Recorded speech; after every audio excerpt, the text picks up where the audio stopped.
Hey, good morning, good morning, good morning.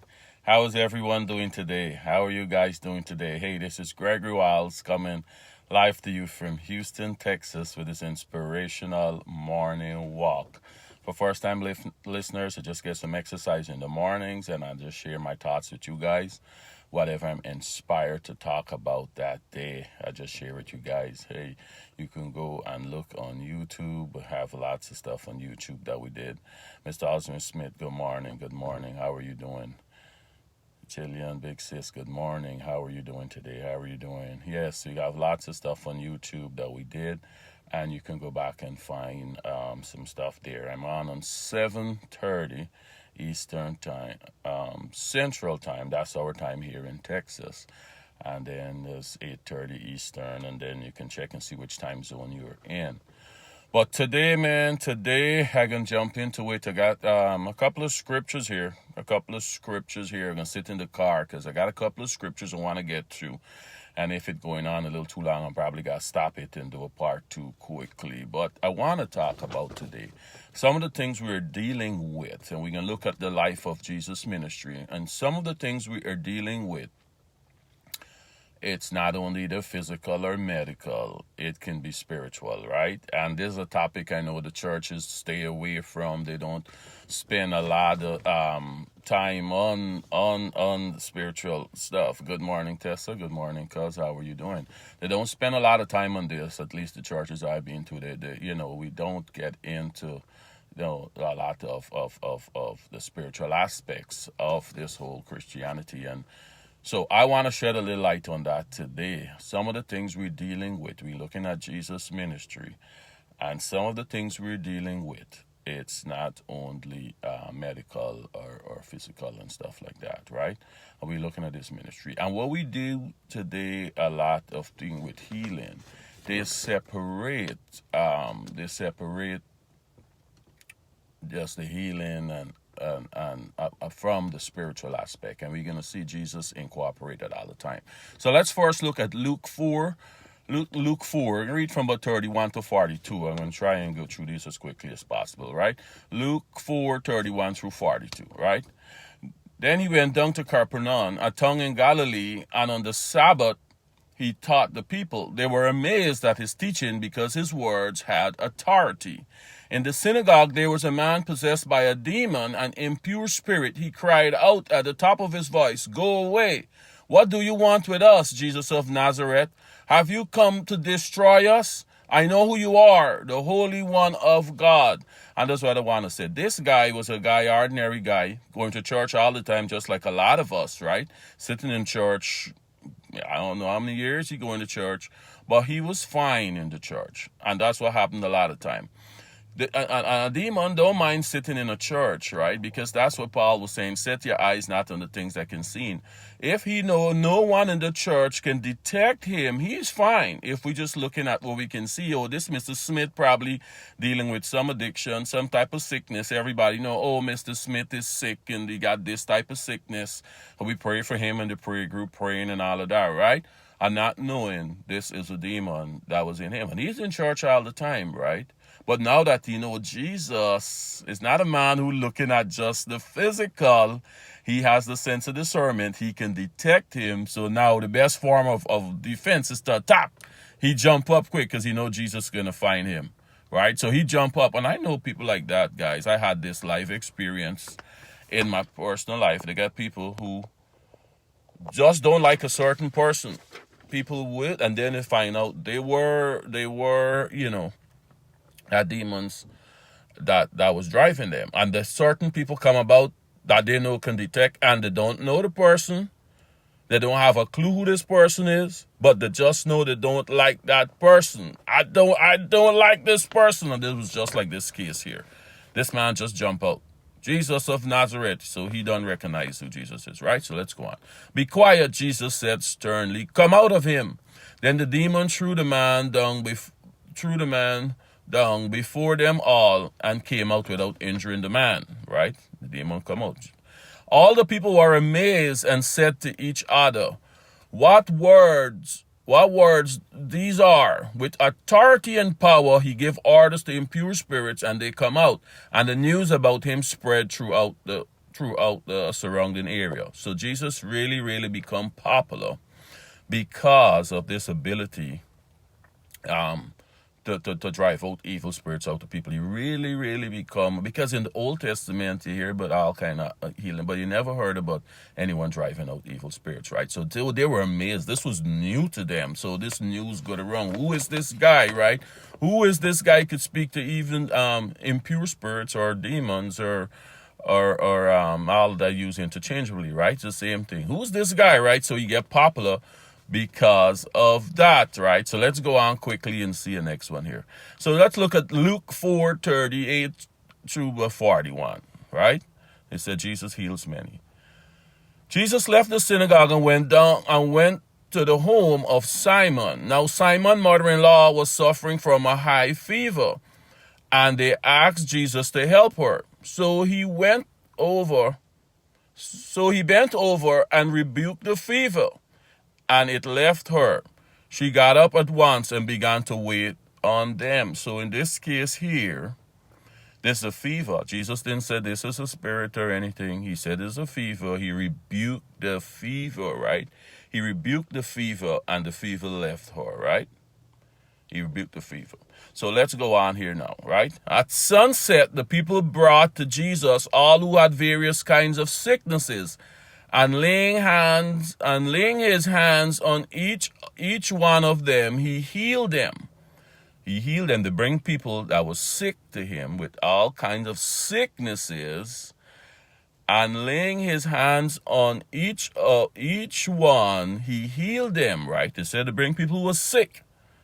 Then let's go on. Moreover, demons came out of many people shouting, "You are the Son of God." But he rebuked them and would not allow them to speak. So they bring people that were sick. Well, I'm trying to show you guys here. And a lot of times, right now, we separate in the two. A lot of sicknesses is caused by demons. A lot of sicknesses is caused by demons. So before you get your healing, part of your healing is getting rid of those demons. Part of your healing, I can say that again, is getting rid. They go hand in hand, and that's why Jesus can detect. You see, the fever was that. He rebuked the fever. But here he says a lot of people come with a lot of sicknesses. He lay hands on each of them. Moreover, demons came out of many people. So tell me, some of those sicknesses what those people were dealing with was caused by demons, right? So that's what I'm saying. A lot of things we're dealing with is not all medical. It's not all, some of it. And that's why you got to get a sense of discernment and see which is which, right? So they bring sick people in front of him. He lay hands on each of them, and they were all, he healed them. But moreover, demons came out of many people, shouting, "You're the Son of God," right? So let's go on now. You might say, "But Gregory, I got a physical stuff where my body is just deformed. How can that classify as anything spiritual? Look at my body. It's deformed. It is deformed. So I don't understand what you're saying. So let's go on and look, right? Does Jesus give you an example of all these little things so we can erase the doubt and really know that he has certain authority, right? So Luke 13:10 through 16, here it is here now. On a Sabbath, Jesus was teaching in one of the synagogues, and a woman was there who had been crippled by a spirit for 18 years. Here it said she was crippled by a spirit for 18 years. She was bent over and could not straighten up at all. So she was crippled, bent over, and couldn't straighten up. Physical deformity of the body. But he said she was crippled by a spirit for 18 years, right? When Jesus saw her, he called her forward and said to her, "Woman, you are set free from your infirmity." So that means a spirit of infirmity, right? That's a spirit of infirmity. Again, this woman going to the synagogues, everybody except Sister Jane is crippled. She bent over. She got this, whatever happened to her spine, she can't straighten up. But again, Jesus is not, do not look what Paul said, set not your eyes on the things that are seen. Jesus ain't looking at she bend over. He got a sense of discernment. He don't detect is what causing her to bend over. When everybody in the synagogue, all the leaders, they looking, oh, she got something of the spine and she can't straighten up. Jesus saying, no, no, no, no, no, not this one. Not this one. I see what's going on here. He called her over, he set her free of her infirmity. Then he put his hands on her head, and immediately she straightened up and praised God. But what I want to get to, the next little point I want to get to here. Indignant, because Jesus has healed on the Sabbath, the synagogue leader said to the people, there are 6 days of work for work. So you come and heal on those days, not on the Sabbath. I'm not going to get into this, but these guys here, instead of the happy for this woman, who was crippled for 18 years. They're arguing, but Jesus, you heal her on the Sabbath. We don't do no work on Sabbath. How are you going to heal on the Sabbath? They ain't even happy for this woman, right? But anyhow, I ain't going to get into that. That's a different teaching altogether. The point what I want to get to is coming out here right now. So the Lord answered him, you hypocrites, man, we talked about hypocrites before. You hypocrites. Doesn't each of you on the Sabbath untie your ox or donkey from the stall and lead them to get water? So Jesus said, man, you hypocrites, man. You saying we should do nothing on the Sabbath, but yet still you untie your ox or your donkey. That's still work. That's still work you're doing, right? Then should not this woman, a daughter of Abraham, who Satan has kept bound, you hear who he said kept her bound? Who Satan has kept bound for 18 years, be set free on the Sabbath day from what bound her. So Jesus is saying, look, so the spirit of infirmity you can see, Mr. Keith Tellman, good morning. Wilma Freeman, good morning. So you can see the spirit of infirmity is Satan, from the camp of Satan. Because up here he's saying that she was bound by this spirit for 18 years. He put his hand on her head and set her free. Now he's telling these guys here, this daughter of Abraham. This got a meaning, right? This daughter of Abraham. I had a covenant with Abraham. And this woman entitled to this healing and to be set free from anything of the devil, because I have a covenant with Abraham. And that's what he's saying to us. You are Christians and you give your life to me. I got a covenant with you that I got to take care of you. I can protect you. I'm going to heal you. That's what he's saying. That's what he's telling these men. This is a daughter of Abraham. I don't care if it's Sabbath or not. I got a covenant with Abraham and I got to hold up my end of the bargain. She deserved to be healed. Right? But, and you see, we said she was bound by Satan.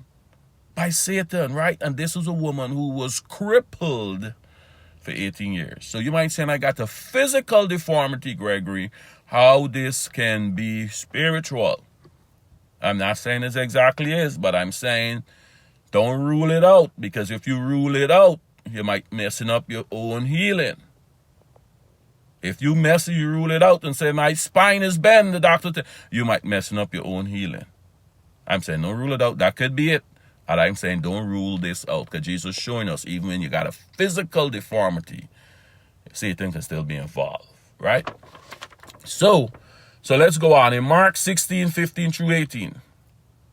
He said to them, this is what you got to do, though. This is the key here, right? He said to them, go into the world and preach the gospel to all creations. He called his disciples and he's sending them out, right? He said, go and preach the gospel. Go and preach the gospel to all creations. All these what I'm teaching you guys here. Whoever believes and is baptized will be saved. You got to believe. Believing is a big part. That's what I'm saying. If you don't believe and you rule this out, that all what you're going through, nothing can be spiritual. I'm not saying all of it is, but if you just rule it out, then just you're keeping back your healing, right? Who believes and is baptized will be saved, but whoever does not believe will be condemned. And here he gives the signs. Here are some of the signs. And these signs will accompany those who believe. These signs will accompany those who believe. In my name, they will drive out demons. You see, that's the first thing he said. In my name, because his name who has the power. In my name, they will drive out demons. And he also go on and give some other signs. They will speak in new tongues. They will pick up snakes with their hands, and they will drink deadly poison, and it will not hurt them at all. They will place their hands on sick people, and they will get well. But the first thing he said, in my name, this is some of the signs of the people who believe in my name, they will drive out demons. So this is the point I'm bringing to you, that a lot of things we're going through. First, number one, all addictions. All addictions is spiritual, right? It's addiction. Once you're addicted, good morning, Desiree, good morning, Big Sis.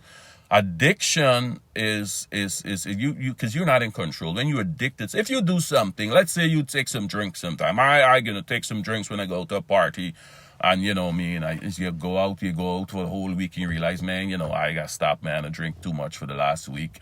Let me just stop. You can stop off for a while, and then, you're in control of that.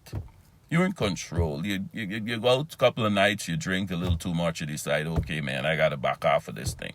And you stop. You're in control. But an alcoholic, he cannot control himself.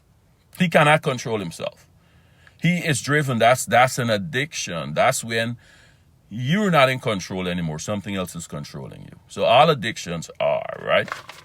So, but what I'm saying, you can be delivered. You can perform some self-deliverance. Don't look on TV and see all these extreme cases where people got to be thing and people holding. That's extreme cases. That's a complete possession. But in Christians, if you give your life to Christ, you don't be possessed.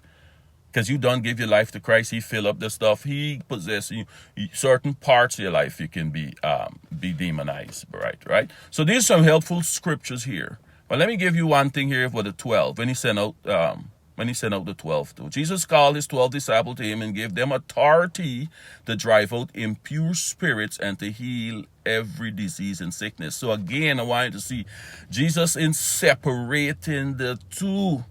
And that's what we're doing a lot right now in the churches. I know one time a pastor was saying, a lady tell her after he was teaching on these things, and she said she went to her pastor and tell her some things that she experienced in which she suspect is spiritual. And the pastor said, hey, I don't do those things. If you want me to tell you how good God is and how we can prosper you, I can tell you that. But those spiritual stuff I don't deal with. Now, no pastor is supposed to say that, because Jesus, when he called his disciples, he sent them out. He gave them authority. And we are the disciples. Anyone who preaching his word, all of us right now are the disciples, right? He gave them authority to drive out impure spirits and to heal every disease and sickness. He gave them authority to do that. But you see, he's not separating it, because he know a lot of sickness is caused by spirit. Satan is behind a lot of the sicknesses. So he can't separate it, because a lot of people wouldn't be healed. Right? He gave them authority to drive out impure spirits and to heal every disease and sickness, because he don't separate it. But a lot of time we separating it. And that's where we going wrong, right? So there's some good little scriptures here.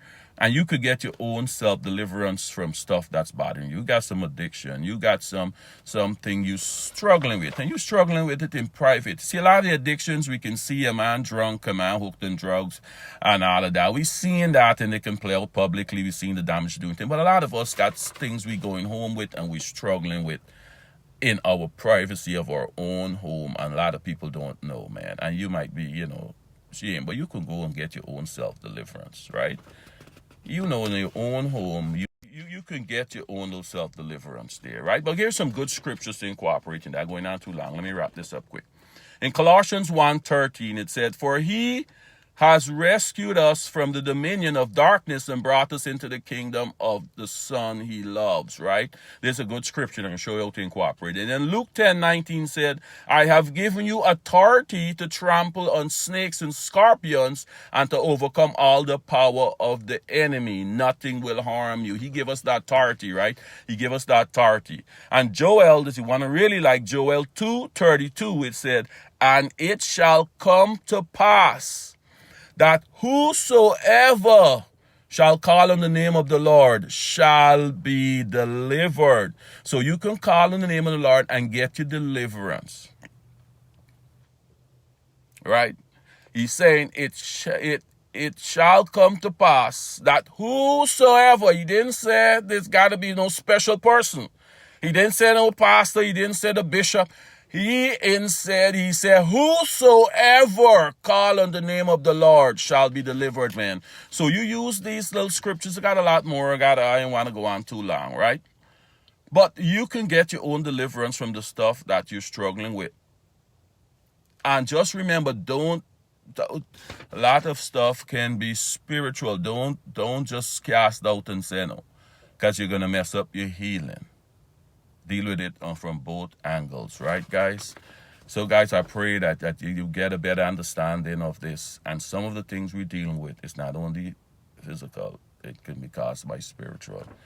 The enemy, like how we said, this woman was bound by Satan for 18 years. And she's just crippled, right?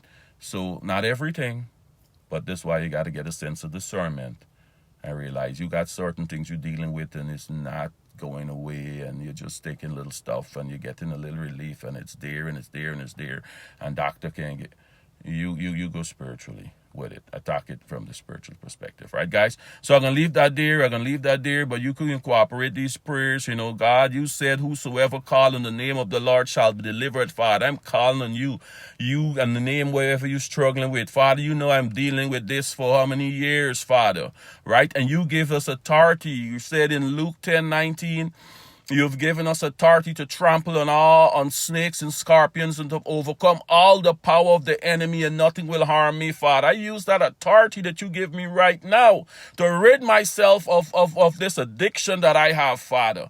I use that authority that you give me, because you said if I call on your name, that I will be delivered, Father. So I'm claiming my deliverance right now by faith. You say I need to believe. So I believe, and I'm claiming my deliverance right now, right? And you go on and you pray. You claim your deliverance. He said believe. And you got to go on and believe, right?